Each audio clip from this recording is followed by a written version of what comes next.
If you ever trusted a family member blindly, this story will make you rethink every smile, every hug, every promise. My name is Imani Washington and I am 34 years old. The morning after I buried my husband Jamal, I found my father-in-law Joseph standing in our living room. He sneered as movers carried out our sofa. "The party's over, Imani," he said, his voice void of any grief. "Jamal's will leaves everything to me. This property reverts to blood family now. Pack your bags." He thought he had me cornered, a grieving widow with nothing. He had no idea that my husband and I had prepared for this exact betrayal. And he definitely didn't know the secret I was holding, a secret that would cost him everything. Before I continue this story, please let me know where you are watching from in the comments below. And if you have ever had family try to take advantage of you in your darkest moment, hit that like button and subscribe. You will want to see how this ends. The cold Atlanta rain was still soaking through my black coat as I pulled up to the curb. I was exhausted, drained, empty by a grief so profound it felt like a physical weight. I just wanted to get inside, lock the door, and collapse. But I never got the chance. The front door of our Inman Park home was wide open. A heavy-duty truck from Washington and Sons Construction was parked at the curb, its hazard lights flashing in the gloom. My stomach twisted. Washington and Sons was my father-in-law's failing company. My heart hammered against my ribs as I fumbled with my keys and ran up the walkway. Joseph was standing in the foyer, arms crossed, looking like he owned the place. He didn't even flinch when he saw me. "Finally decided to show up," he said. His voice was cold, bored. "I was wondering when you'd come to get your underwear." The words hit me like a slap. 24 hours. My husband had only been in the ground for 24 hours. I saw movement past his shoulder. My brother-in-law Marcus was grunting as he and another man guided our green velvet sofa toward the open door. That sofa. It was the first piece of furniture Jamal and I ever bought together, a symbol of our shared life. Seeing them handle it so roughly, dragging its legs across the floor, felt like another physical blow. "Joseph Marcus, what are you doing?" My voice cracked, barely a whisper. I tried again, louder. "Stop! That's our furniture. Put it down." A high-pitched metallic laugh echoed from our kitchen. Brittany, Marcus's wife, sauntered into the foyer, swirling a nearly full glass of champagne. Champagne. It was 9 o'clock in the morning, the day after her brother-in-law's funeral. "Oh, Imani, sweetie," she drawled, her voice dripping with a condescension she didn't even try to hide. "Listen, hon, Jamal's gone. The family connection, it's gone too. It's over." Brittany had despised me from the day Jamal introduced us. She was a white woman from a once wealthy family who had been disowned for her reckless spending. She could never accept that Jamal, the family's golden boy, had married a black woman. A black woman who was a successful digital strategist who earned more than both she and Marcus combined, and who hadn't needed the Washington name for anything. My success was an insult to her failure.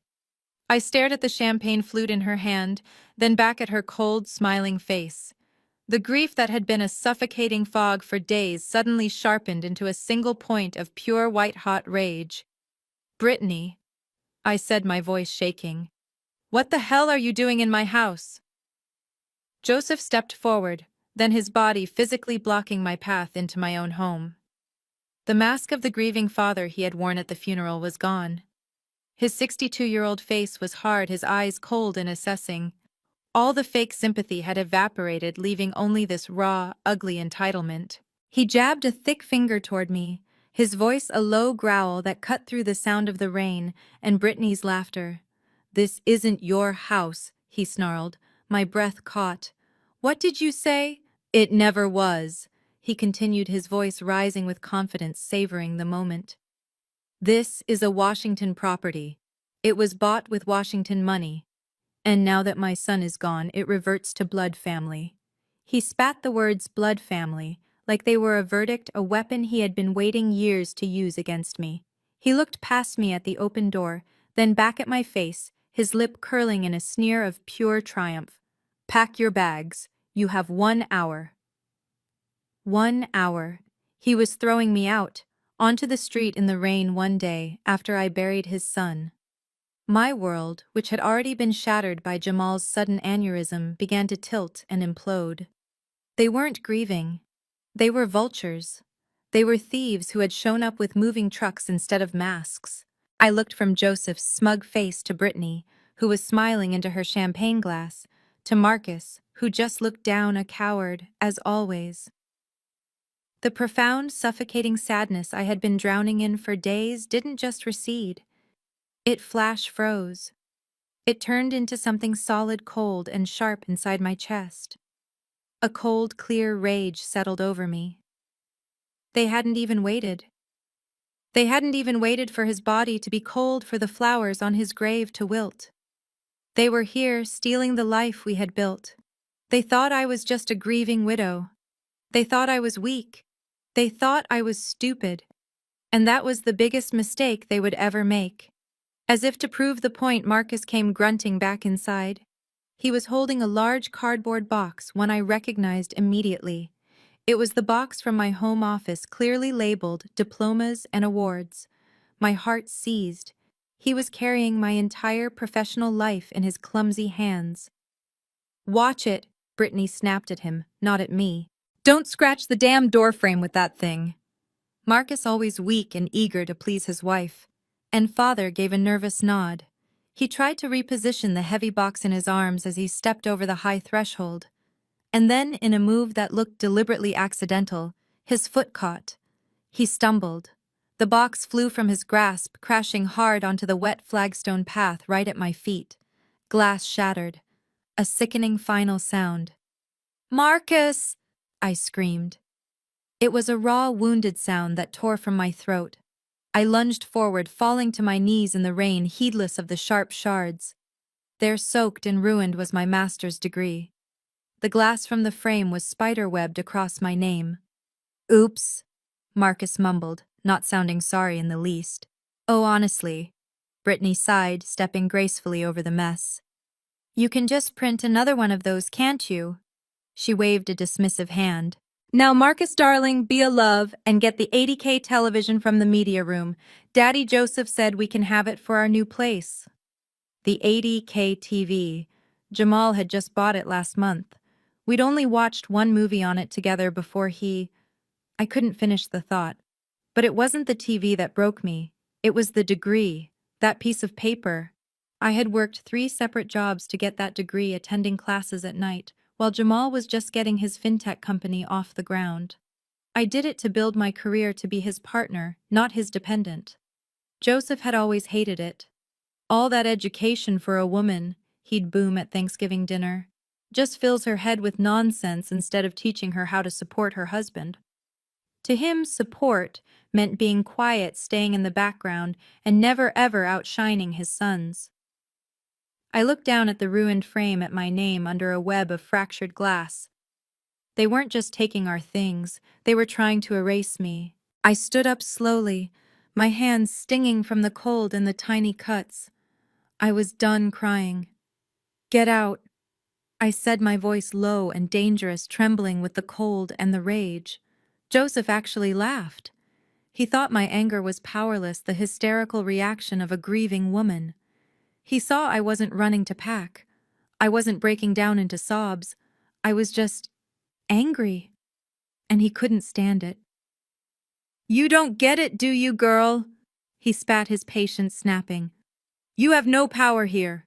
He reached into the inner pocket of his dark suit coat, the one he had worn to his son's funeral, and pulled out a single crumpled piece of paper.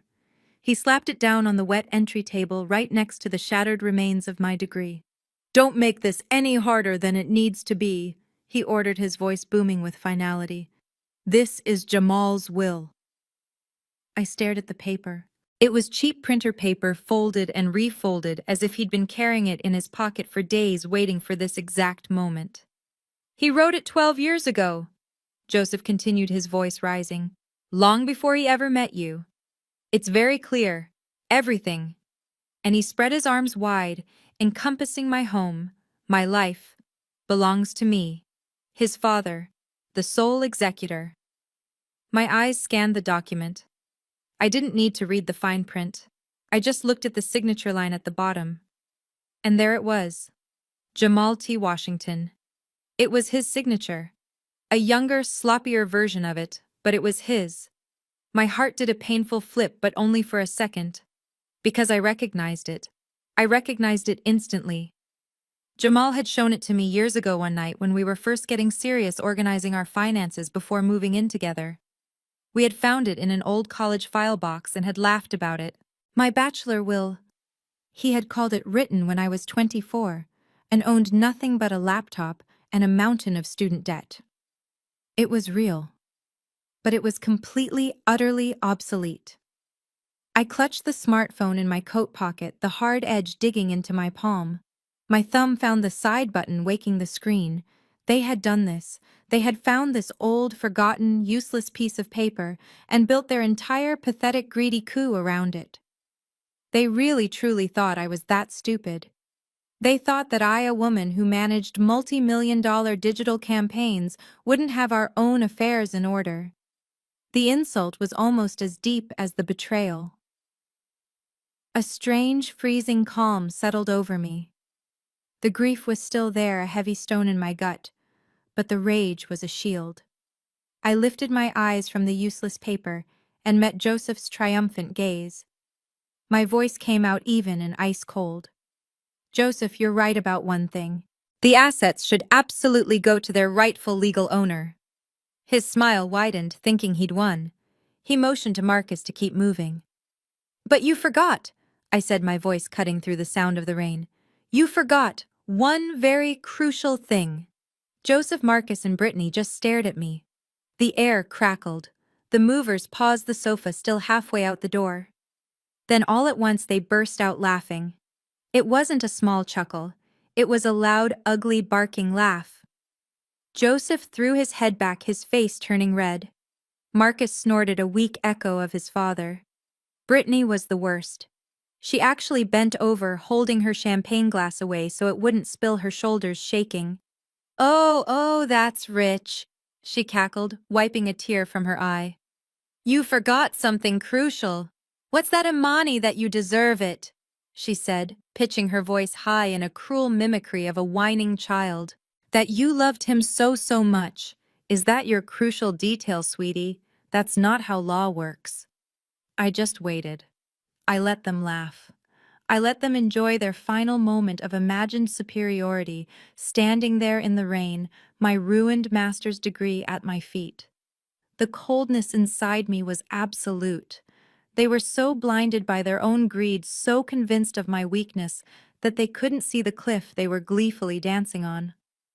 No, Brittany, I said, my voice quiet, but it sliced through their laughter like a razor. They stopped, their smiles fading. You're right. Love isn't how this law works, which is why I'm surprised you all forgot to ask. Who actually owns this house?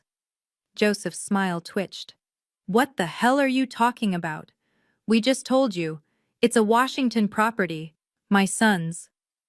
You assumed it was, I said. I took a single step forward, finally crossing the threshold out of the rain and into my foyer. I was done being kept outside. You assumed Jamal bought it. He didn't. The silence that followed was heavy, confused. I could see the gears turning in their heads, but they couldn't get there. They were still too certain of their own narrative.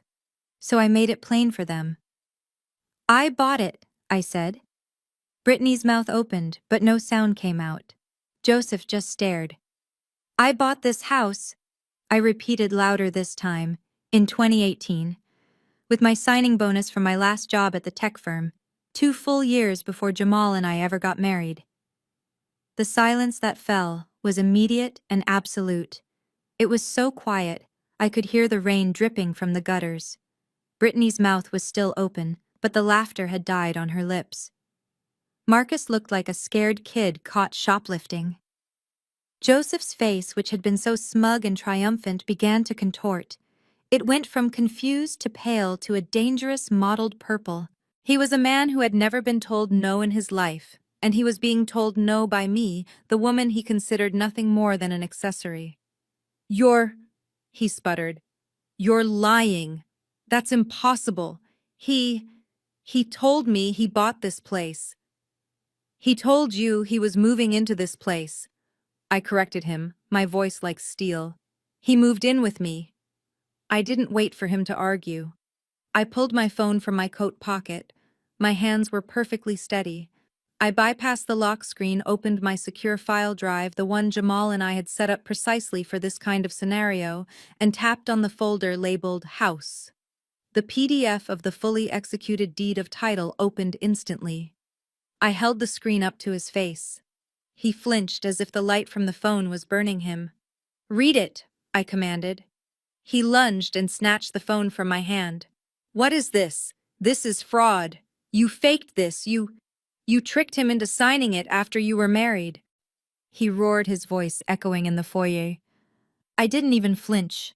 I just held out my hand. "Give it back." He clutched it, his knuckles white. I spoke again, my voice lower, deadlier. "Give me back my phone, Joseph." He thrust it back at me, his chest heaving. "It's a fake." "It's not," I said, putting the phone safely back in my pocket. "It's dated, notarized, and filed with Fulton County. You can look it up yourself if you know how. It's dated May 10th, 2018. We were married in June of 2020. Under Georgia state law, this house is my separate property. It was never part of the marital estate. It was never Jamal's to leave to you in any will, old or new. It is and has always been 100% mine." The color drained from his face. He knew I was right. This wasn't a social argument. It was a legal fact, and he was a businessman. He knew what a deed meant. I had him, and he knew it. I walked to the front door, which was still standing open, rain blowing in. I pushed it wider. "Now," I said, my voice ringing with an authority he had never heard from me. "Tell your men to bring my sofa back inside. Then take your son, your daughter-in-law, and your truck, and get off my property before I have every last one of you arrested for trespassing and attempted theft." Joseph stood there shaking. He was vibrating with a rage so profound I thought he might actually strike me. He looked at me, then at the movers who were frozen on the sidewalk, then at the useless will in his hand. He had lost. He had come in like a king to claim his castle, and had been exposed as a fool in his own entryway. He snarled a low animal sound. He jabbed a finger not at me but at his men. "Put it back," he bellowed. "Just put it all back, now." The movers, their faces a mix of confusion and embarrassment, scrambled to obey. They wrestled the green velvet sofa back up the steps, bumping it against the wall. I didn't even care. Joseph turned back to me, his eyes promising war. He knew he'd lost the house, but he wasn't done. He stepped so close I could smell the stale coffee on his breath. "Fine," he yelled, spittle flying from his lips. "You win.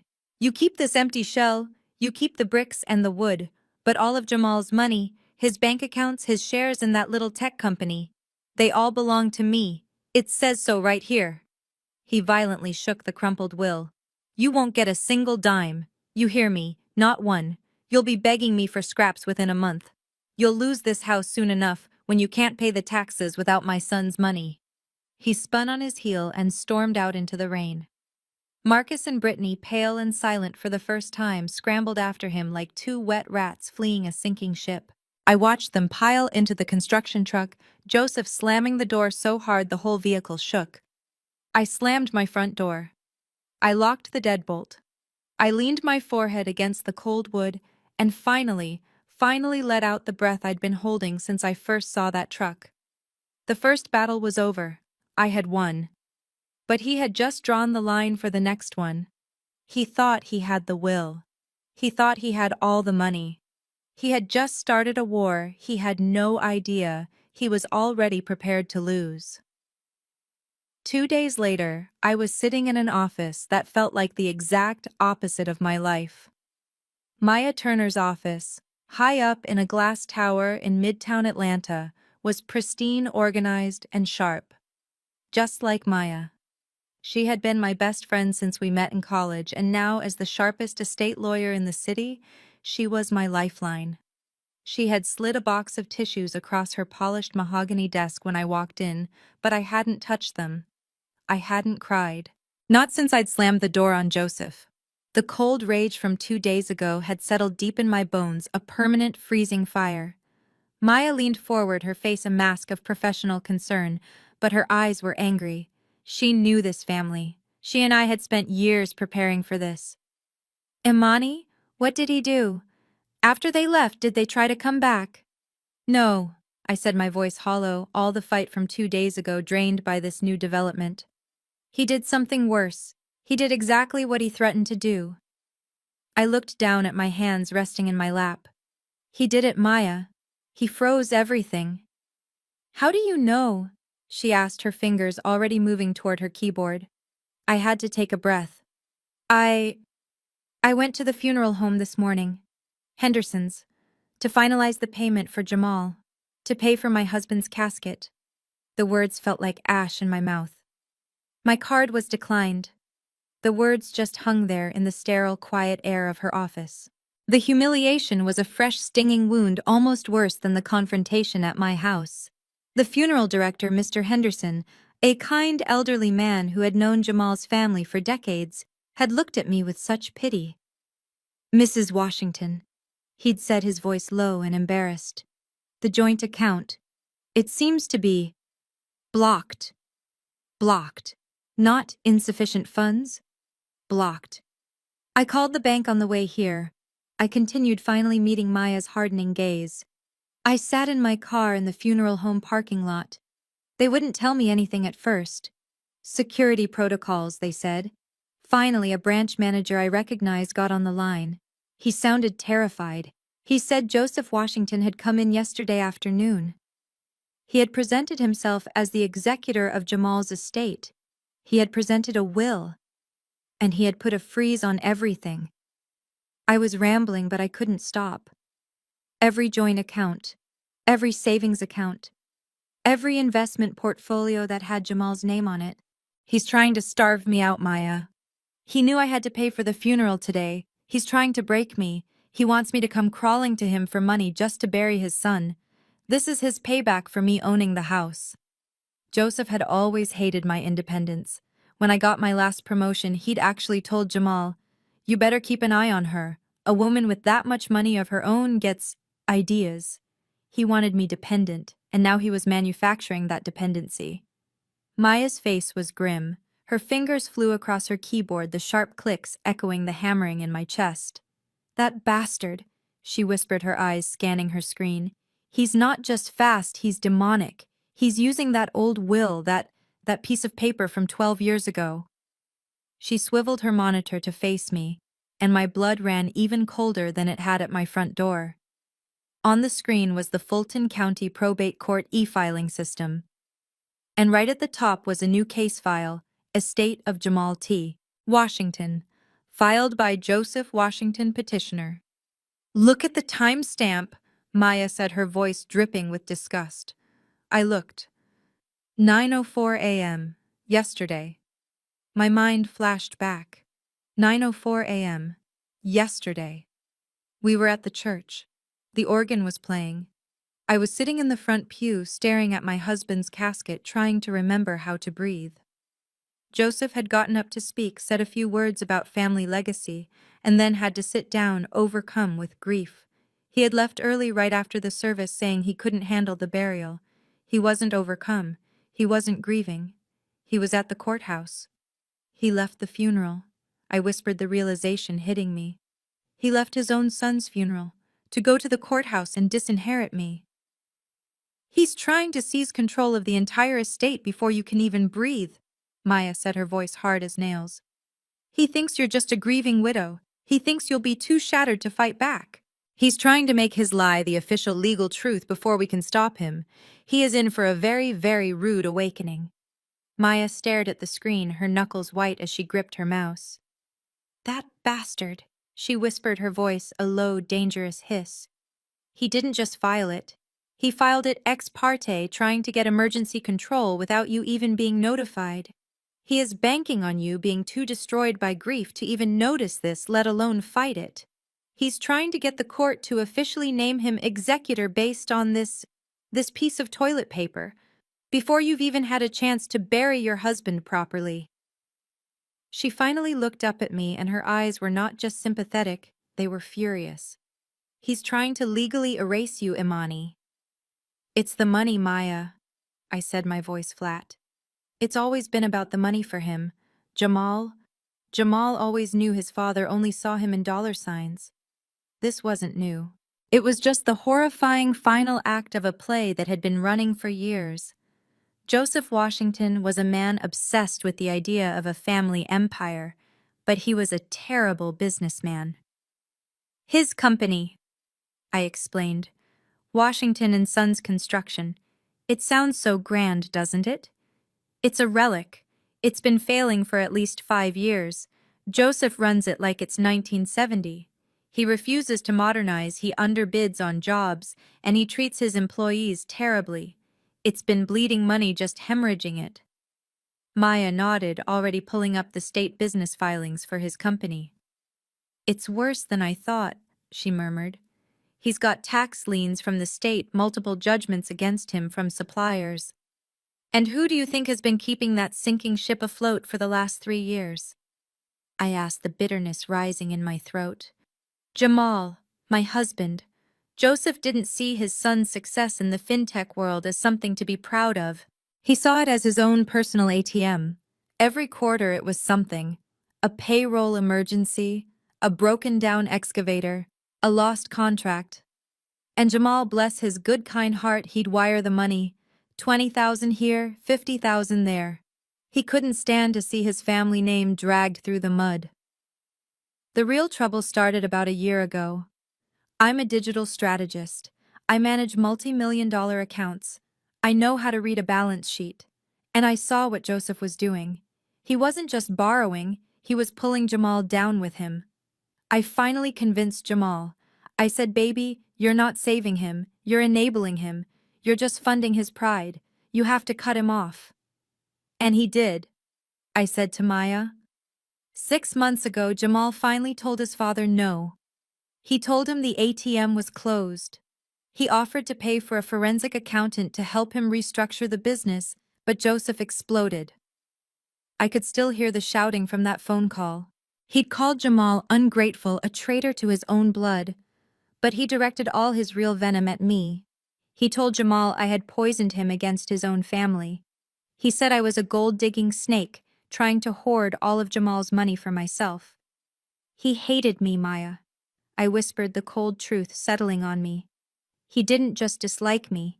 He hated me, because I was the one who turned off the tap. And now Jamal is gone. And in his sick, twisted mind, I'm the only thing standing between him and the money he thinks he deserves. This isn't just greed. This is his final, desperate attempt to save his own failing empire.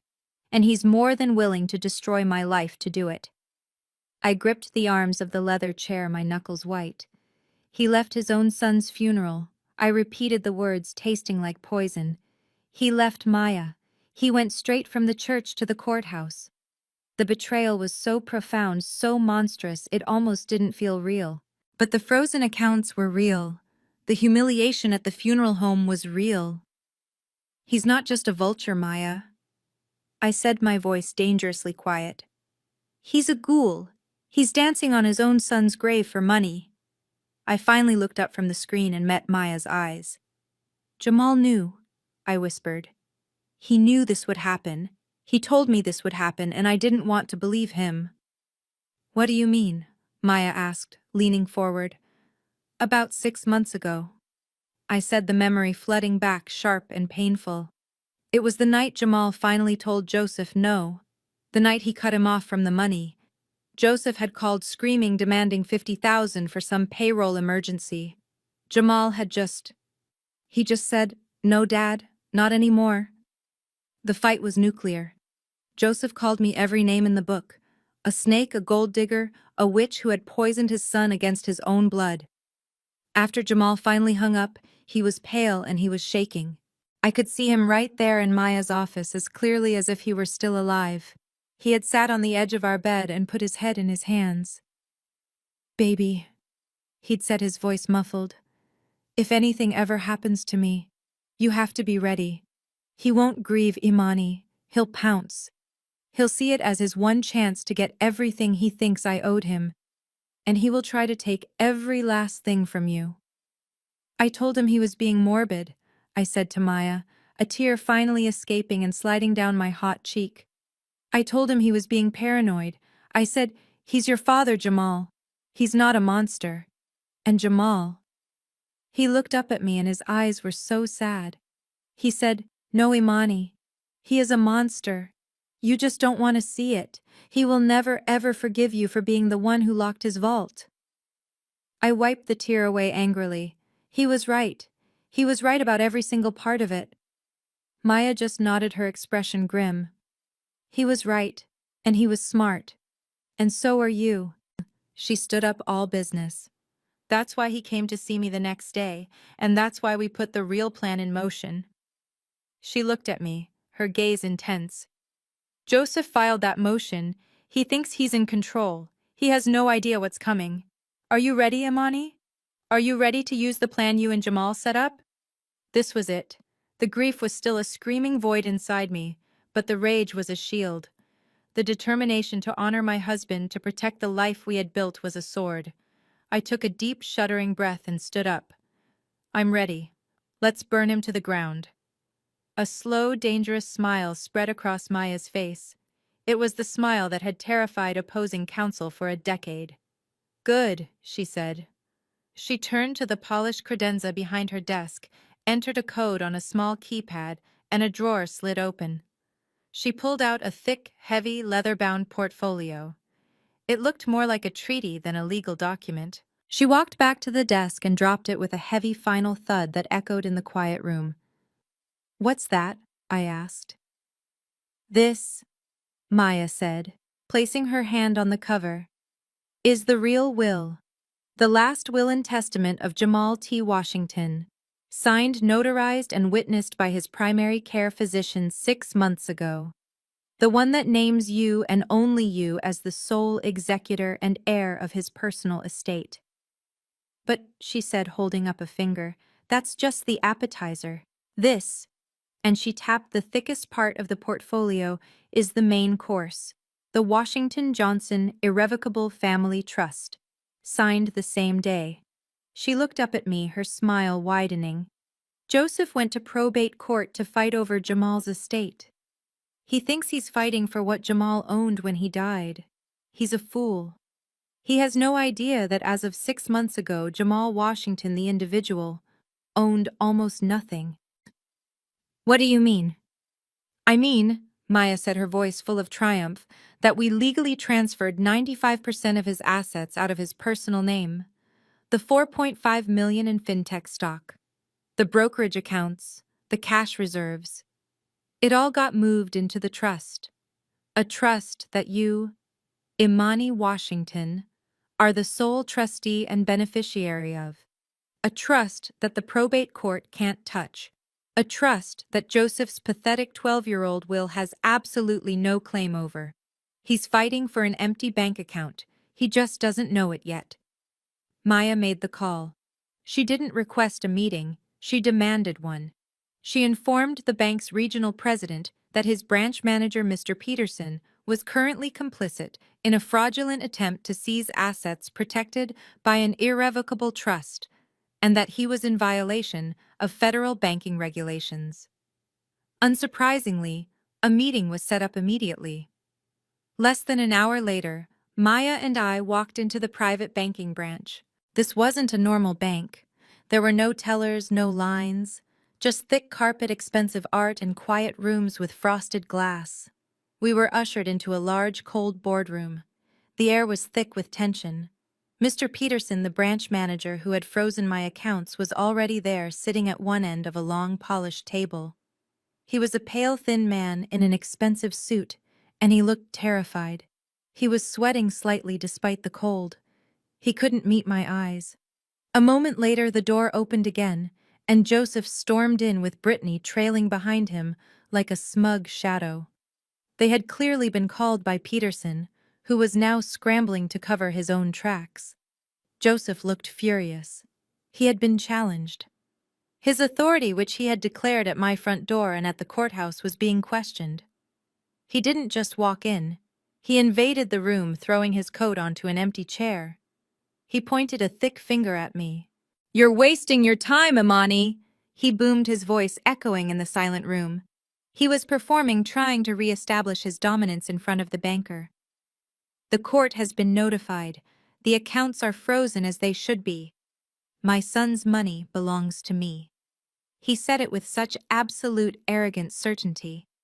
He truly believed it. He believed that piece of paper from 12 years ago was a golden ticket. He believed that because he had filed it first, he had won. He was sitting there, a thief who believed the bank was his accomplice. Brittany, seeing her father-in-law's display of power, visibly relaxed. She was here for the show. She settled into a plush leather chair, crossed her legs, and gave me a slow, condescending smile. She looked me up and down, taking in my simple black dress, the same one I'd worn to Maya's office. The dark circles under my eyes. The absence of my wedding ring, which I hadn't been able to bring myself to wear yet. "That's right," she chimed in, her voice sickly sweet for the benefit of Mr. Peterson. "It's all part of the estate which Joseph controls." She leaned forward as if sharing a helpful piece of advice. "Honestly, Imani, maybe you should start selling some of those designer bags Jamal bought you. You're going to need the cash now that the gravy train is over." The insult was so petty, so profoundly cruel, I almost laughed. It was all she could see. Bags, shoes, money. She couldn't comprehend a woman like me, a woman who had a career, a strategy, a plan. She saw me as a doll, a dependent just like her, and now she was here to watch me be broken and thrown away. I said nothing. I just sat there, my hands folded on the table. I looked at Joseph's red, angry face. I looked at Brittany's smug, vapid smile. And I looked at Mr. Peterson, who was nervously adjusting his tie, his eyes darting between Joseph and Maya. This was the room. This was the moment Jamal had prepared me for. They thought this was their victory lap. They had no idea they had just walked into their own execution. I gave Maya a single slight nod. She unzipped the leather portfolio. The game was on. Maya didn't even look at Joseph or Brittany. She directed all her attention to the banker, Mr. Peterson, who was visibly trembling. She slid the first document from her leather portfolio and placed it gently on the polished table. It was thick on heavy bond paper with a crisp blue backing. "Mr. Peterson," Maya began, her voice calm, clear, and cutting through the tension like a surgeon's scalpel. "My name is Maya Turner from Turner Law. I am the legal counsel for the actual estate of Jamal T. Washington." She slid the document across the table to him. "This," she said, "is the fully executed, notarized, and legally binding last will and testament of Mr. Washington, dated 6 months ago." Joseph let out a bark of a laugh. "A will. You're too late. I already filed his will. The real one." Mr. Peterson, his hands shaking, picked up the document Maya had provided. He began to read. His eyes went wide. His pale face went completely white. He looked from the paper to me and then to Joseph, his expression one of pure terror. "What?" Joseph demanded, his arrogance faltering. "What is that trash?" He lunged across the table and snatched the document from Peterson's hands. He stared at it. I watched his face as he processed what he was seeing. He saw the date. He saw the complex legal language. He saw the signature. Jamal's strong, confident signature. And then he saw the final clause, the one that explicitly revoked all previous wills and codicils. "Fake!" he roared, slamming his fist on the table, making the water glasses jump. "This is a fake. You forged this." He threw the document back at Maya. "It's a lie. I have the original. I have his will." "No," Maya said, not even flinching as the papers scattered. "You have a piece of paper he signed when he was 24.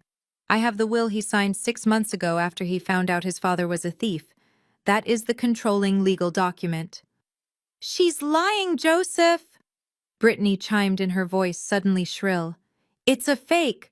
Look at it. It's probably not even signed." Oh, it's signed, Maya said, her voice dangerously pleasant. It's signed by Jamal. It's signed by me. And she paused, leaning forward for the killing blow. It's co-signed by two witnesses, one of whom was his primary care physician, Dr. Allen, the same doctor who signed his death certificate.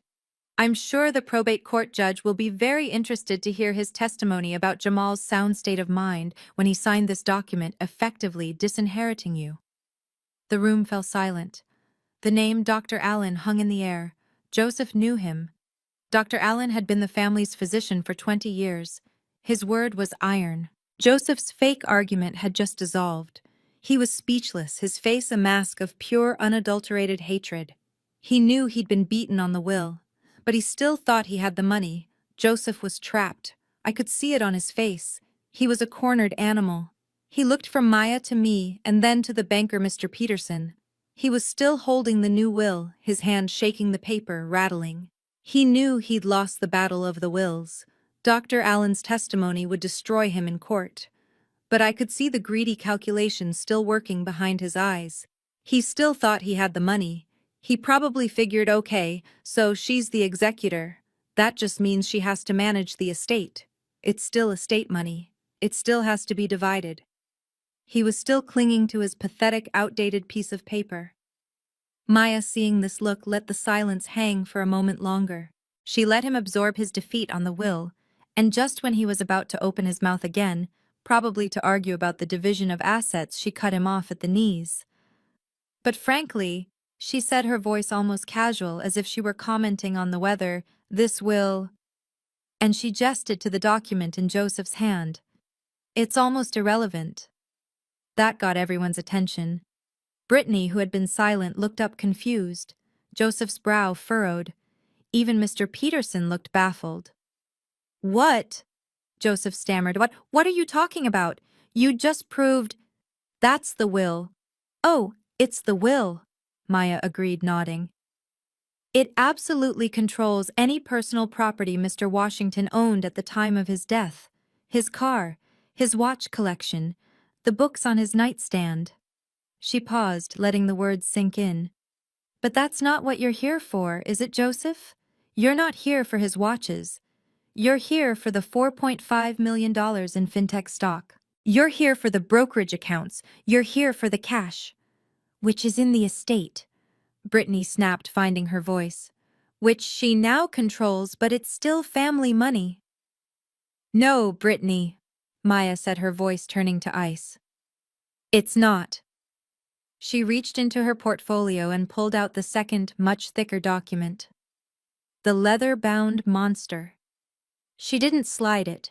She placed it in the center of the table with a heavy final thud. The sound was like a gavel. This, Maya said, placing her hand flat on the cover, is the Washington Johnson Irrevocable Family Trust, executed 6 months ago. Mr. Peterson made a small, gasping sound. He knew what that meant. Joseph and Brittany just looked confused, and that confusion made them angry. A trust, Joseph scoffed. So what more fake paperwork? Not quite, Maya said. She looked directly at Mr. Peterson. Mr. Peterson, as the manager of Mr. Washington's accounts, you are aware of this trust's existence, are you not? You were notified when the assets were transferred. Peterson's face was the color of ash. He could only nod, a tiny jerky movement. He knew. He had known all along, and he had still frozen the accounts. Maya had him in a federal vice. You see, Joseph? Maya continued, turning her gaze back to him. That's the real magic of the plan Jamal set up. Because as of 6 months ago, 95% of Jamal Washington's assets, the $4.5 million in fintech stock, the investment portfolios, the cash reserves, they do not, and I repeat, do not belong to the estate of Jamal T. Washington. They were legally and permanently transferred. They now belong to the Washington Johnson Irrevocable Family Trust. She let that sit there. I watched Joseph's face. He was trying to process it. Trust. Estate. So what? He mumbled. So This is what it means in words you can understand, Maya said, dropping all pretense of legal jargon. The will you're holding and the old one you filed are fighting over scraps. They are fighting over maybe $50,000 in personal effects. The entire fortune, Joseph, the entire $4.5 million fortune, is not part of the estate. It's in the trust. And the probate court that you ran to, it has zero jurisdiction. It cannot touch it. Your will is useless. Brittany's chair scraped back. You bitch! She shrieked, her voice cracking. You're a thief! You manipulated him! You stole it! I'm not finished, Maya said, her voice rising, drowning out Brittany's screams. Because there's one last detail. Who controls this trust, you ask? Who is the sole trustee with complete and total authority over every last penny? And who is the sole beneficiary, the only person who can receive that money? Maya leaned forward, her smile gone. That would be her, Imani Washington, my client. The silence in the room was absolute. It was so thick I could almost feel the weight of it. Brittany's mouth was wide open, her face a mask of ugly disbelief. Joseph was just staring. He was staring at the thick, leather-bound trust document on the table as if it were a bomb. He looked completely, totally broken. Mr. Peterson, the banker, was the first to speak. He was clutching the new will in one hand and staring at the trust document with wide, terrified eyes. He looked at Maya, then at me. "Oh my God," he whispered, his voice trembling. That's right. I remember now. The transfer, 6 months ago. The Washington Johnson Trust." He looked at Joseph, his face pale with the terror of a man realizing he had backed the wrong and very illegal horse. "According to these documents, Mrs. Imani Washington is the sole beneficiary and trustee. The accounts were never supposed to be frozen." That's when Brittany's brain finally caught up. The dam of her greed and entitlement broke and she exploded. "What?" she shrieked, her voice so high it cracked. 4.5 million. That's not possible. That's not real. He wouldn't. That's family money. That's our money." "It was never your money, Brittany," I said. It was the first time I had spoken since we sat down. My voice was quiet, cold, and it cut through her screaming instantly. Everyone looked at me. I was done letting my lawyer do the talking. This was my life, my legacy. I looked straight at Joseph. His eyes were dead, but they were locked on me. "It's all mine," I said, making sure he understood. "Every share, every account, every last dollar you were planning to steal. My husband knew exactly who you were, and he made sure I was protected." I then turned my gaze to the banker, Mr. Peterson, who looked like he was about to be physically ill. "Mr. Peterson," I said, my voice all business, "you have, based on a fraudulent claim from a man with no legal standing, illegally blocked me from accessing my own funds. You have caused me immeasurable distress, and you have prevented me from paying for my husband's funeral.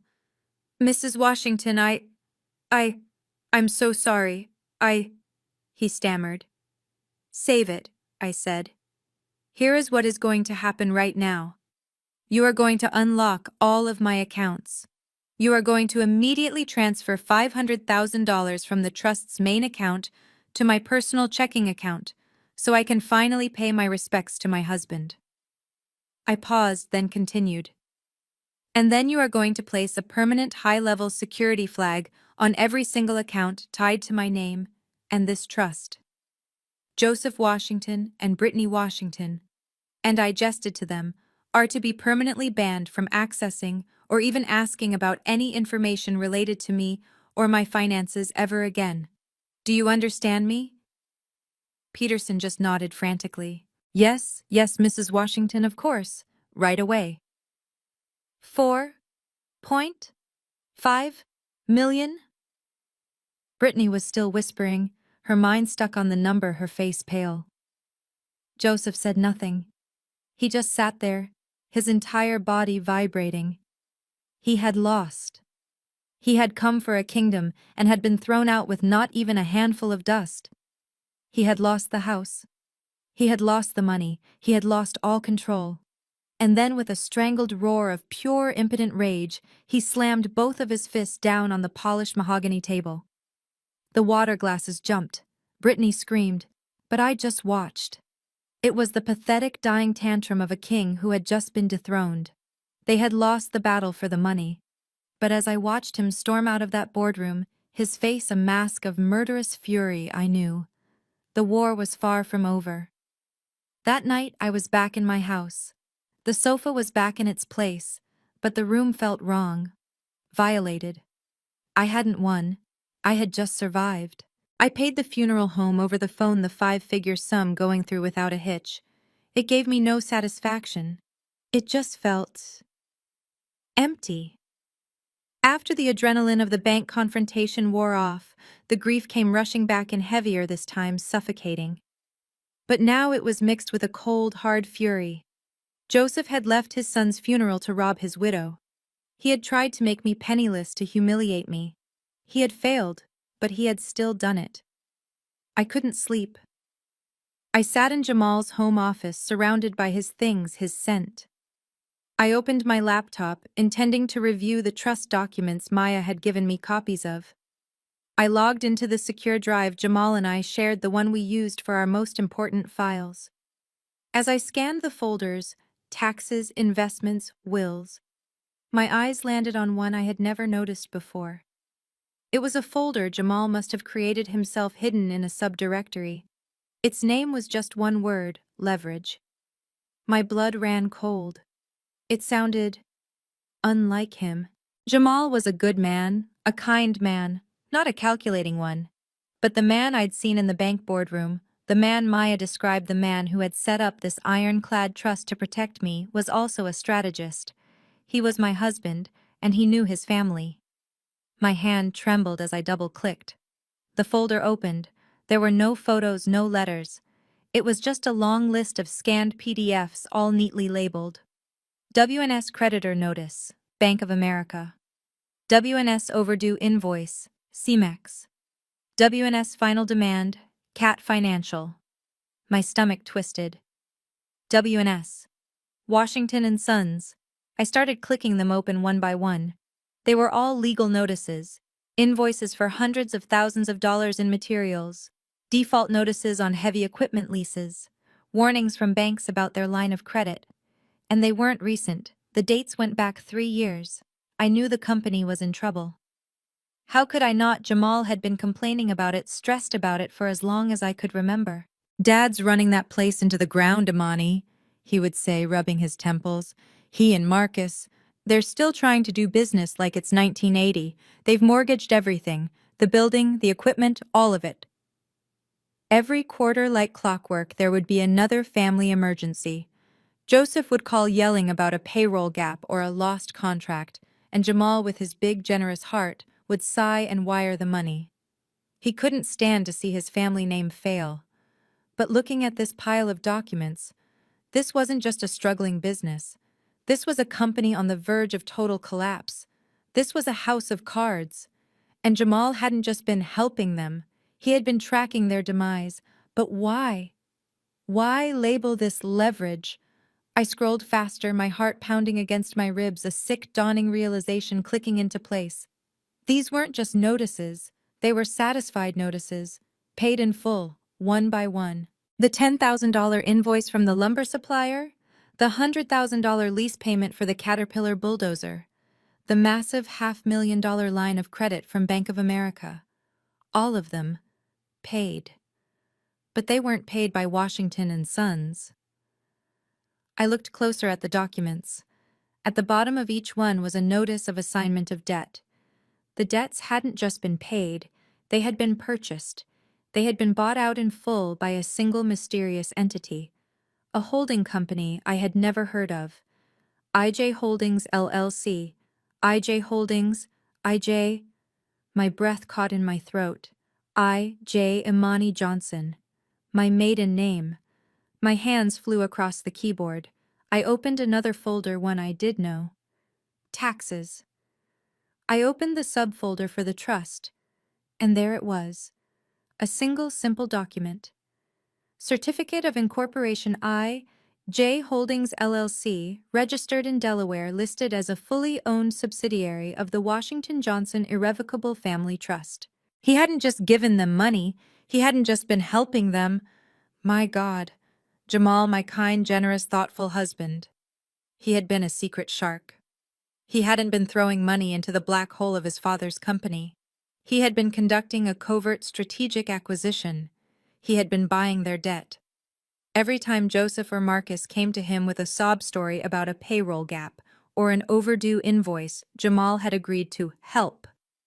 But he didn't wire the money to them. He had gone directly to their creditors, and he had bought the debt. He had paid them in full, and in return, he became the new creditor. I scrolled to the last file, a simple spreadsheet. It was a summary. Total debt owned by I.J. Holdings.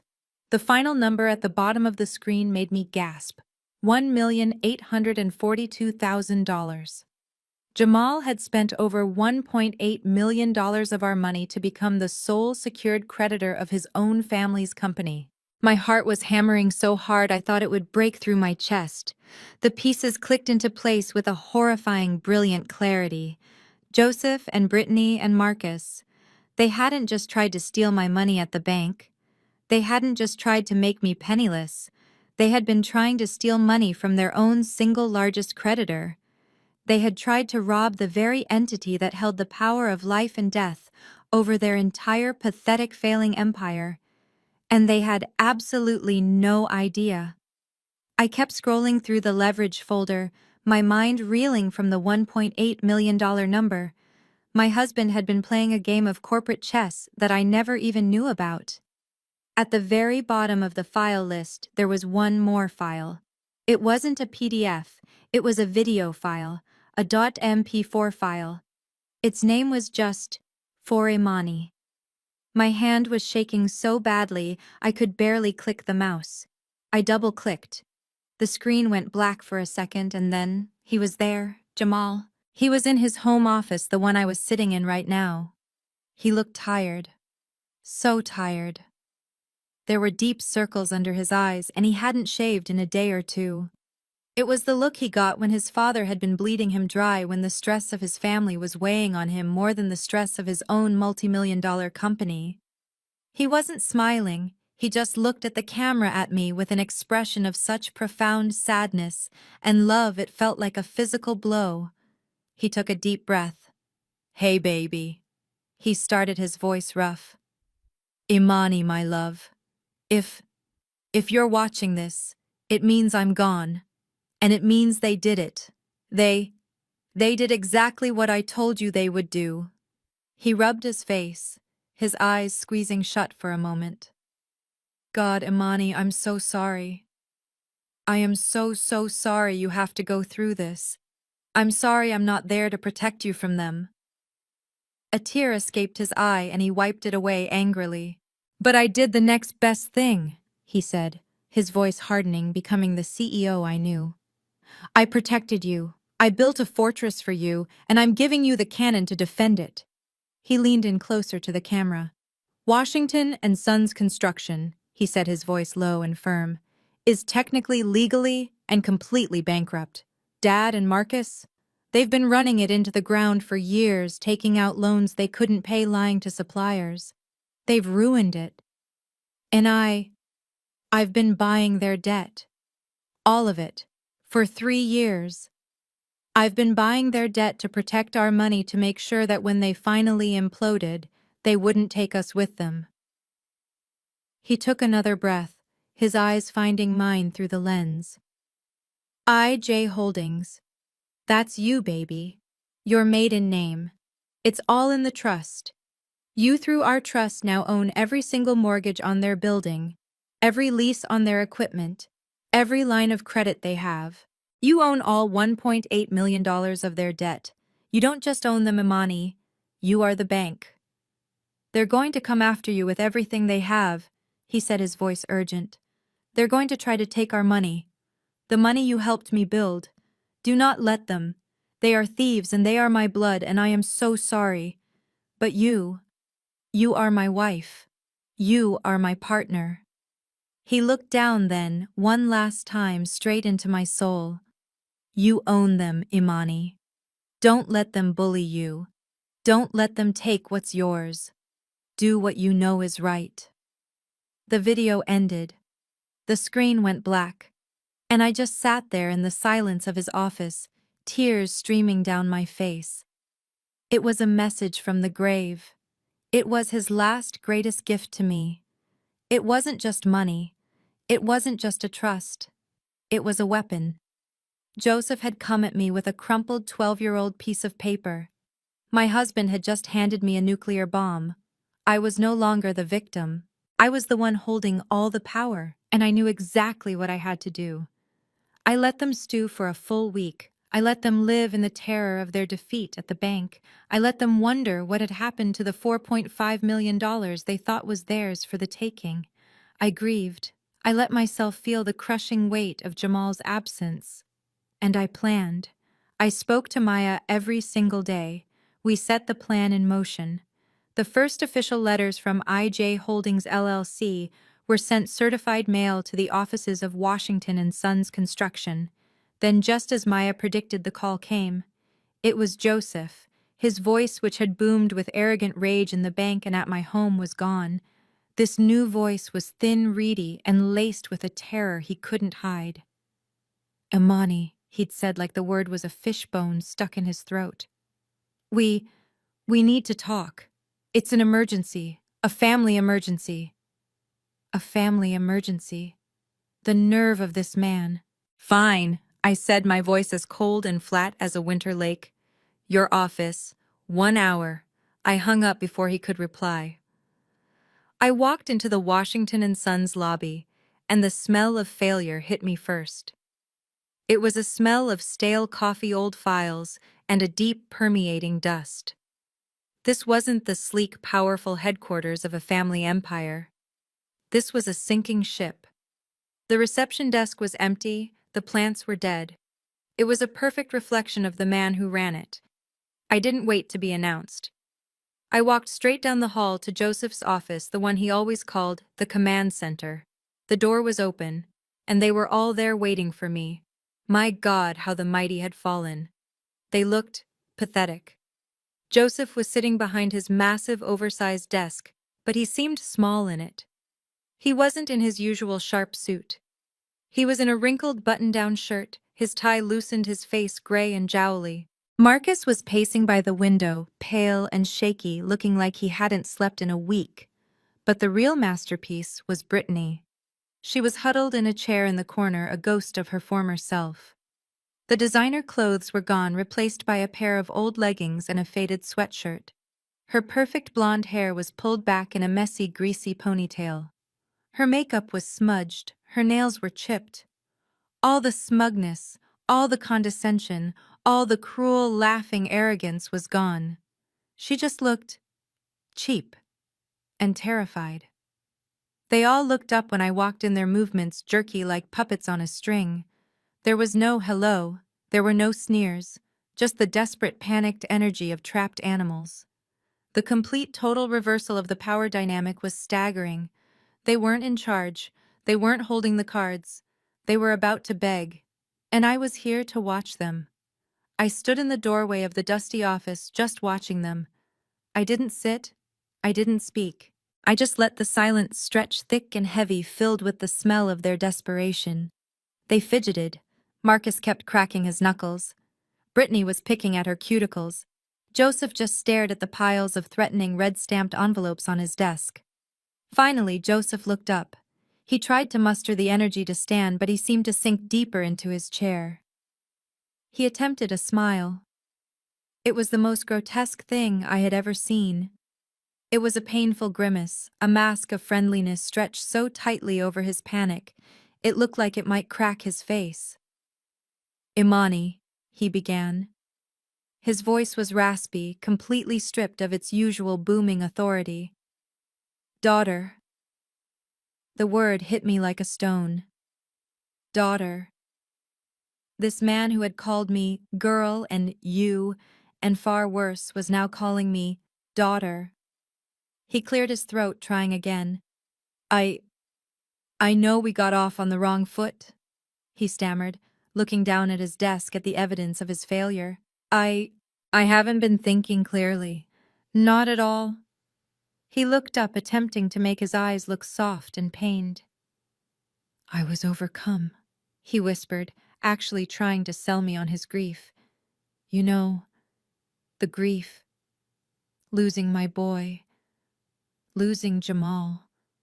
My stomach turned. He dared to use his son's name as a shield. He dared to invoke the grief that he himself had exploited, the grief he ignored while he was racing to the courthouse from the funeral to steal from me. It makes a man rash, he continued, leaning forward, trying to sell the performance of a broken-down old man. I said things. We did things. We weren't ourselves. I was just a father lashing out in pain. I didn't mean any of it. Before I could even respond, Brittany chimed in, leaping to her father-in-law's defense. Her voice, usually so high and sharp with condescension, was now a low, breathy, artificial coo. He's right, Imani, she said. I turned my head slowly to look at her in her corner. She was trying to look sincere, her smudged eyes wide with fake empathy. We were all just so upset, she said, putting a grimy hand over her heart. We're all grieving in our own way. We didn't mean it. Any of it. She waved her hand dismissively as if it wasn't attempted grand theft. What happened at the house? That was just emotions running high. You know? She actually stood up then, taking a hesitant step toward me like I was a spooked animal. The important thing is family, right? She whispered, trying to force a weak conspiratorial smile. You know, family. We fight. We say terrible things. But in the end, we're family. And we have to stick together. Especially now with Jamal gone. She actually reached out her hand as if to touch my arm in comfort. I took a sharp step back, and her hand fell awkwardly into the empty air between us. Let's just... She pushed, her voice desperate. Let's just forget all of that. Unpleasantness. We can move past this. We can figure this all out, as a family. I just stood there. I let the word family hang in the dusty air, a rotten, hollow thing. I didn't respond to Brittany's pathetic, pleading smile. I didn't acknowledge Joseph's performance of a grieving, remorseful father. I just waited. I stared at them, my face calm, my eyes cold, and I let the silence become a suffocating, unbearable weight. I watched them. Brittany's fake smile faltered and collapsed. Joseph's gaze dropped from my face back to the pile of red-stamped envelopes on his desk, his hand trembling. They had played their family card, their grief card, and it hadn't worked. They had nothing left. They both looked almost simultaneously at the weakest link. Marcus. He had been pacing frantically by the window, his back to me, just a ball of vibrating anxiety. He suddenly slammed his fist against the wall, leaving a small crack in the plaster. For God's sake, just tell her! He yelled, his voice cracking with hysteria. Brittany flinched. Joseph's head snapped up, his expression a mix of anger and defeat. Marcus spun around. His face was blotchy and red, his eyes wild with pure, undiluted panic. He looked cornered, and his fear made him aggressive. Look, Imani, he shouted, striding toward me. We don't have time for this, okay? We need your help. Ah, there it was. Not family, not forgiveness. Help. The real reason I was summoned. I said nothing. The bank just called, he stammered, his words tumbling out. They said all our loans, all of them. The line of credit, the equipment leases, everything, it's all been sold. Sold to some damned holding company, Joseph mumbled from his desk, his voice a low, defeated rumble. And they're calling it all in. Marcus practically shrieked, his voice rising in panic. This company, whoever they are, they're not negotiating. They're not offering a payment plan. They are demanding immediate payment, in full. He grabbed one of the letters from his father's desk and shoved it at me. Look, just look. They're demanding all of it, $1.8 million. They say we have until Friday. He was breathing hard, his eyes wide. Friday. That's 2 days from now, Imani. If we don't come up with $1.8 million in cash in 2 days, they take everything. He gestured frantically around the office at the building, the world. The building, the trucks, every piece of equipment, everything. It's over. His voice finally broke, dropping to a terrified whisper. We'll be bankrupt by Friday. And there it was, the full confession. They had just admitted in their own desperate, stupid words that they were ruined. They had just confirmed everything Jamal's video had told me. They had walked right into the trap my husband had set for them. And they had just confirmed without a shadow of a doubt that I was the one holding the detonation switch to their entire lives. They just didn't know it yet. I just stared at Marcus. Let his words hang in the air. Let the full weight of their confession, $1.8 million bankrupt by Friday, settle over them like a shroud. They all looked at me, their faces a pathetic mix of hope and terror, waiting for me to do what I had always done, be the responsible one, the problem solver, the one who would clean up their mess, the one Jamal had always sent in. I was done cleaning up their messes. I looked at the crumpled letter Marcus was still holding, the one from the company that was about to end them. I pretended to look confused, my voice soft. A holding company? That's terrible. Who is it? What's the name on the letter? Marcus glanced down, his hand shaking. I don't know.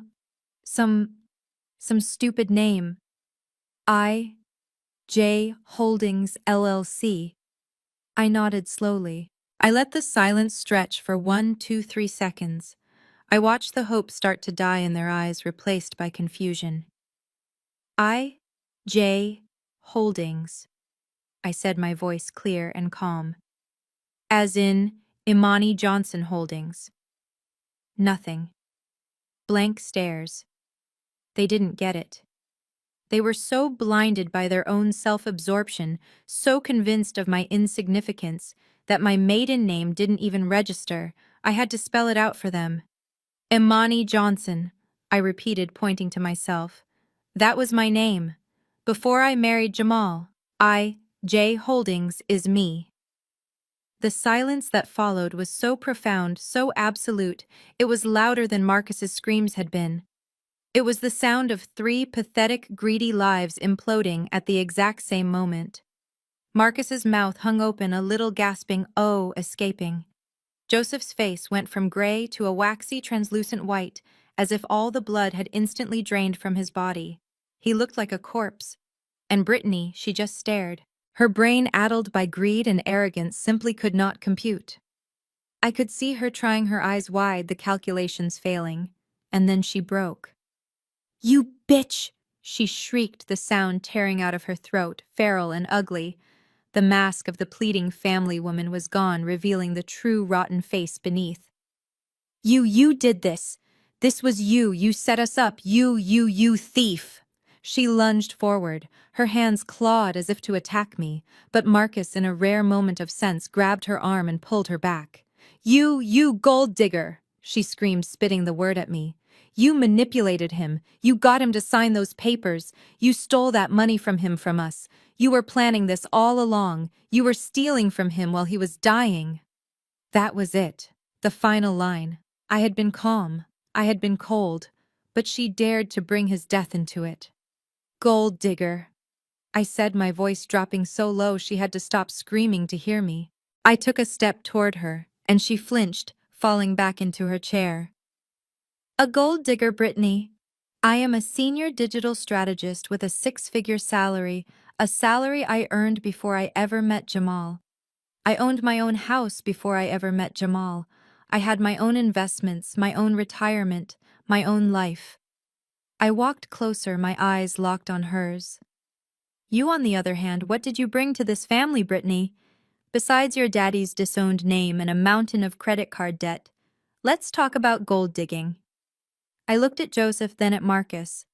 You want to know where your company's money went? You've been blaming the market. You've been blaming your suppliers. I turned my gaze back to Brittany. You should have been looking at your wife. You want to talk about stealing Brittany? Let's talk about the $62,000 in company expenses you charged to the Washington and Sons Amex card last year. Marcus's head snapped toward her. What? Oh, he didn't know, I asked, my voice laced with fake surprise. $62,000, Brittany, for what? Travel supplies. Is that what you call 2 first-class tickets to Cabo? A new Chanel bag every month, spa days at the Four Seasons. I watched her face collapse. I saw the statements. Jamal saw them. You were bleeding this company dry, stealing from them all, while Joseph couldn't even afford to pay the health insurance premiums for his crew, the men who have worked for him for 20 years. Marcus looked like he was going to be sick. Brittany, you told me those were from your trust fund. Her trust fund. I laughed a cold, bitter sound. Her trust fund was cut off in 2016. She's been living off you. And when you didn't have enough, she started stealing from your father. I wasn't done. I turned from Brittany's crumpled, sobbing form and looked at Marcus. He backed away, holding his hands up. I didn't know, Imani, I swear. Oh, you didn't know about her stealing, I agreed. You were too busy with your own. His face went white. What are you talking about? I'm talking about the $110,000 project bonus you awarded yourself 3 months ago, I said, my voice sharp. The one you coded as subcontractor payout on the books. You thought no one would notice. It was a bonus, he stammered. I earned it. We landed the Henderson project. You landed the Henderson project, I said. And then you lost it because you underbid by 40% and didn't have the capital to even start. You didn't earn a bonus. You stole $110,000 to buy yourself that metallic blue Corvette that's currently parked downstairs. You lied to your father and you lied to Jamal, telling him it was profit from a side deal, but it wasn't, it was theft. I finally turned to the head of the snake, to Joseph.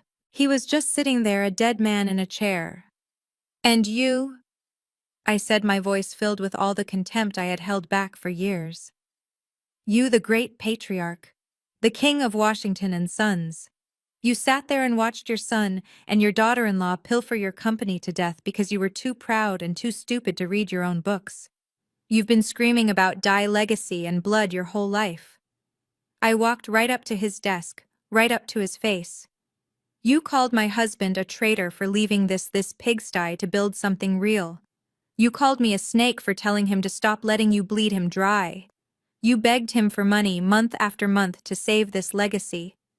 And then when he died, when your blood was lying in a casket, your first and only thought was to run to my home, try to evict his grieving widow and steal the rest of his money.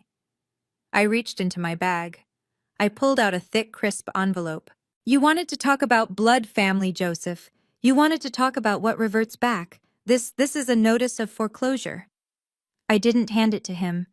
I dropped it on the desk in front of him on top of all the other letters. That's from me, from IJ Holdings. I am calling in my $1.8 million debt. As of this moment, every asset of this company is frozen. By me. You wanted to know what happens on Friday. I take everything. The building, the trucks, the name, everything. You have 48 hours. Get out. I stood there watching the official white envelope settle on the dusty desk. 48 hours. Get out. Brittany was a crumpled, sobbing heap in the corner, her face buried in her hands. Marcus just stared at me, his face sheet white, looking like he had seen a ghost, completely frozen. Joseph didn't move. He just stared at the envelope. His hand shaking so violently, it looked like it would fly apart, reached out. His fingers brushed the thick paper as if it were a venomous snake. He looked up at me, his eyes wide, his face no longer waxy white, but a deep, blotchy, desperate red. The dead man was gone, replaced by a cornered, rabid animal. No, he whispered. It was so quiet I almost didn't hear it. No! He suddenly roared, slamming his fist on the desk, but the sound was weak, pathetic. You can't. He scrambled to his feet, his heavy chair screeching backward on the floor. He came around the desk, his hands raised not in anger but in a desperate pleading gesture. He actually reached out and grabbed my arm. Imani, please. I ripped my arm from his grasp as if his touch had burned me. I had never ever heard him use that word. Please. The bully was gone. The patriarch was gone. All that was left was this pathetic, whimpering old man, his face wet with sudden, terrified tears. Please, not the company, he begged, his voice cracking. Take the money, I don't care. The money in the trust. But not this. Not the company. This is my legacy. There it was, the magic word. This is my father's name, he cried, the tears streaming freely now catching in the wrinkles on his face. Washington and Sons. It's been in our family for 50 years. It's blood. It's the Washington name. You can't just destroy it. You can't take my name. He was sobbing openly now, a grotesque parody of the grieving father he had pretended to be at the funeral. He was crying for a pile of bricks and a failing business, not for the son he had buried. I just stared at him. I let his ugly, wet sobs echo in the dusty, silent office. I let him stand there completely exposed in his own hypocrisy. When he finally paused, gasping for breath, I spoke. My voice was ice. Legacy, I asked. Blood. I repeated the words, making them sound as filthy and hollow as he was. Is that what you were screaming about when you stood in my foyer, Joseph? He flinched as if I had slapped him. You stood on my front porch one day after I buried your son, and you told me to pack my bags. You told me my marriage, my life, my home, none of it mattered. You looked me in the eye, Joseph, and you told me, and I quote, that this property reverts to blood family. I was grieving. He stammered a pathetic last-ditch effort. I wasn't myself. You were exactly yourself. I shot back, my voice like a whip. You were the man Jamal warned me about. You were a thief, willing to make his widow homeless to get what you wanted. You drew the line, Joseph. Not me. You made your choice. You chose blood over family. You chose greed over legacy. You don't have a legacy anymore. You burned it to the ground yourself the moment you decided to rob me. He just stared at me, his mouth opening and closing, no sound coming out. He was completely broken, his shoulders slumped. He had nothing left. He had built his entire identity on that name, that legacy, and I had just shown him that it was nothing but ash. I let the silence hang in the air for a long, cold moment. I let them all sit in the ruin they had created. Brittany's sobs were the only sound. Then I spoke again, my voice a little softer, but no less firm. You're right about one thing, Joseph. That legacy, the Washington name, it should be protected. It shouldn't be allowed to just die, to be destroyed by thieves and fools. A tiny, pathetic spark of hope lit in his eyes. He thought I was softening. He thought I was going to save him. Imani, he whispered. So I'm not going to let it fail, I continued. I'm not going to destroy it. I'm going to take it over. The foreclosure on Friday will proceed. I will assume full ownership of all assets. But I'm not going to liquidate. I'm going to do what Jamal wanted to do for years. I'm going to restructure. I'm going to fire the thieves, pay the workers what they're owed, and rebuild this company into something he would have been proud of.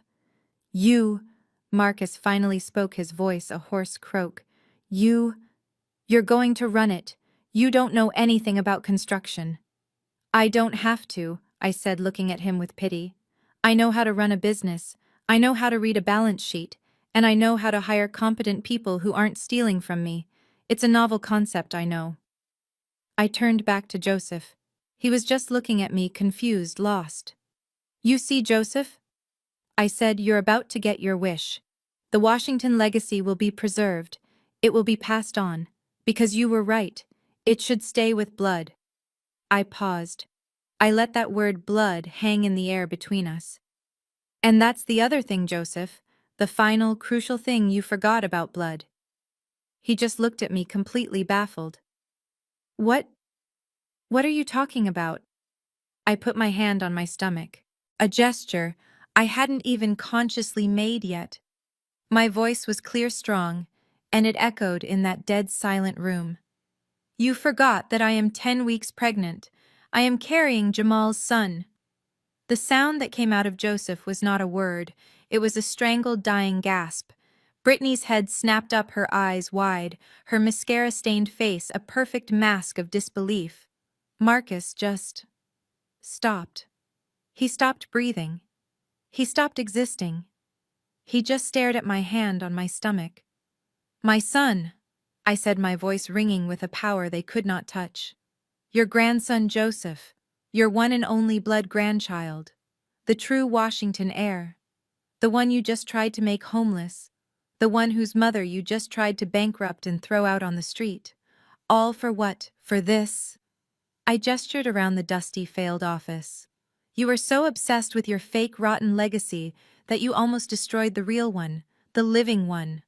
Joseph's legs gave out. He stumbled back and collapsed into his chair, his hands shaking, his face a horrifying shade of gray.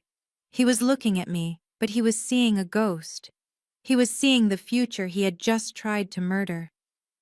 So, yes, Joseph, I said, my voice softening, but with no pity in it, only finality. I am taking over the company. On Friday, the foreclosure will be complete, and on Monday, my lawyers will begin the process of restructuring Washington and Sons. It will be dissolved, and a new entity will be formed, and every single asset, every truck, every piece of rebar, every cent of its new profit, will be placed into a new ironclad, irrevocable trust. A trust for the real legacy. A trust in the name of my son, Jamal Jr., to be managed by me, his mother, until he is 21. I looked at all three of them one last time. Three broken, pathetic, greedy people. They had lost. They had lost everything. They had lost the money, the company, the family, and now any claim to the future. As for the three of you, I said, walking to the door. I paused and looked back. You're fired. Security will be here in 10 minutes to escort you out. Get your personal items and get out of my son's building. 6 months later, I stood in an office that was completely unrecognizable. The stale smell of dust and failure was gone, replaced by the scent of fresh paint, new carpet, and brewing coffee. The old, oversized mahogany desk where Joseph had presided over his failing kingdom was gone, replaced by a sleek, modern conference table. Where the dusty, cracked Washington and Sons sign had once hung, there was now a new name on the frosted glass wall: J.W. Legacy Holdings. My husband's initials. I was 6 months pregnant, my belly a firm, proud curve under my dress. I was no longer just a grieving widow. I was a mother-to-be and the CEO of a company I had rebuilt from the ground up. Sitting around the table were not executives, but the foreman, the office manager, and the senior crew members. These were the men and women who had stayed loyal to Joseph for decades, the ones he had mistreated, the ones whose paychecks had bounced, the ones whose health insurance he had let lapse while Brittany was buying Chanel bags. They were mostly older black men, the true builders' men who had known Jamal since he was a boy. They had watched my hostile takeover with suspicion, but I had asked them to give me 3 months. They had. And today was the day I delivered on my promises. They looked nervous, but also hopeful. The atmosphere was no longer one of fear, but of cautious optimism. I had spent the last 6 months not just cleaning house, but cleaning the books. I had brought in the forensic accountants Jamal had wanted to hire. We had untangled decades of Joseph's and Marcus's incompetence and Brittany's outright theft. It was a bigger mess than I could have ever imagined. But after 6 months of ruthless efficiency, we had done it. I looked at Mr. Henderson, the oldest foreman, a man who had been my grandfather-in-law's first employee. He was the one who had looked at me with such pity in the funeral home. Today he was looking at me with respect. I smiled a real smile and placed my hands on the conference table. Good morning, everyone. I said, my voice clear and strong. Thank you for coming. I have the numbers from our first official quarter as JW Legacy Holdings. I clicked a button and a simple, clean profit and loss statement appeared on the screen behind me. As you can see, we are for the first time in almost a decade officially profitable. A quiet gasp went around the room. Mr. Henderson just nodded slowly, his eyes bright. We landed the Henderson project, I said, pointing to the largest line item. The one Marcus and Joseph lost. I went back to them. I showed them the new numbers, the new leadership. We rebid it honestly this time. And we won. We've also secured new contracts with 3 different community housing developers. I let the good news sink in. But that wasn't the real reason I had called them here. The numbers are good, I continued, my voice softening. But this company isn't just about numbers. Not anymore. It's about building a real legacy, something Jamal would have been proud of. And you can't build a legacy on a rotten foundation. I looked at each of them one by one. For years, the previous management, my father-in-law, treated your loyalty as his personal piggy bank. He mismanaged funds. He stole from you. Specifically, he borrowed from your pension fund and let your health insurance policies lapse, claiming the company was broke. All while, as we now know, he and his son and daughter-in-law were stealing hundreds of thousands of dollars for themselves. Anger flickered across their faces. They had known it, but they had never heard it confirmed so bluntly. As of this morning, I said, this company is not broke, and my first act as CEO is not to give myself a bonus. It's to correct the crimes of the past. I clicked to the next slide. As of today, 100% of the funds stolen from the employee pension fund, totaling over $300,000, have been repaid in full with interest. Furthermore, your new platinum-level health insurance policies are active as of this morning. Your families are covered. This time the sound was not a gasp. It was a sob. Mr. Henderson put his head in his hands, his shoulders shaking. The office manager, a woman named Denise who had worked there for 30 years, was openly crying, tears of relief streaming down her face. This is not a gift, I said firmly, my own voice thick with emotion.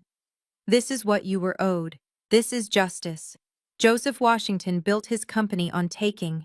We will build our legacy on giving back. We are going to build this company the right way, the way it should have been done all along. After the meeting, I stood in my new office, the one that used to be Joseph's, and looked out the window. The city looked different, brighter. I took a call from Maya, who was handling the last of the legal fallout. You're a legend, Amani, Maya said, her voice warm. I just got off the phone with Joseph's lawyer, or his ex-lawyer, I should say. Oh, I asked, sitting down in my new chair, my hand resting on my belly. Yep. Joseph tried to file an emergency petition for grandparents' rights, claiming he had a right to be involved in his only grandchild's life. He tried to argue you were unstable. My blood ran cold for a second. And, Maya laughed. I countersued him for the $62,000 Brittany stole. The $110,000 Marcus stole, plus I submitted the security footage from your front porch of him attempting to illegally evict you. The judge didn't just throw out his petition, he sanctioned him for filing a frivolous lawsuit. He called his actions monstrous. Joseph has no money, no company, and now no standing. He has zero claim to your son Amani. He's done. I let out a breath I didn't even know I was holding. He's really gone. He's gone, Maya confirmed. And it gets better. Guess who just filed for divorce from Marcus? No, I said, a slow smile spreading across my face. Brittany, Maya confirmed, savoring it. She filed the moment she realized there was no money left. She cited irreconcilable differences. Apparently, Marcus not having a $1.8 million inheritance was very irreconcilable. She's demanding half of all his assets. Half of what? I asked. His Corvette I repossessed that last month. Exactly, Maya laughed. Half of nothing. She attached herself to what she thought was a winning horse And when he turned out to be a broke donkey, she bolted. She's a true gold digger to the very end. I hear she's already back in her parents' good graces, telling them how she was fooled by the Washingtons. And Marcus? I asked, feeling a small, strange pang of pity. He was weak, but he was still Jamal's brother. Last I heard, Maya said, her voice turning serious. He's working, actually working, for a non-union crew out of state doing basic framing. He's living in a motel. He got exactly what Joseph always claimed to want for him. A real job. I was quiet for a moment. They had each in their own way received the exact justice they deserved. Their downfall wasn't just because of me. It was because of their own greed, their own entitlement, their own corruption. They had rotted their own legacy from the inside out. I had just been the one to finally push the hollow structure over. A few weeks later, I was home. The house was quiet. The nursery was finished.